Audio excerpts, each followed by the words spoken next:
красивою и юною, такой чистой, как капля росы.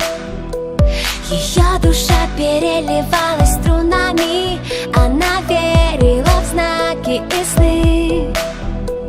В ее глазах тонули очень многие, камни вниз их тянуло до дна. Дрались за нее демоны и боги, но неприступной осталась она. А ею в сердце тут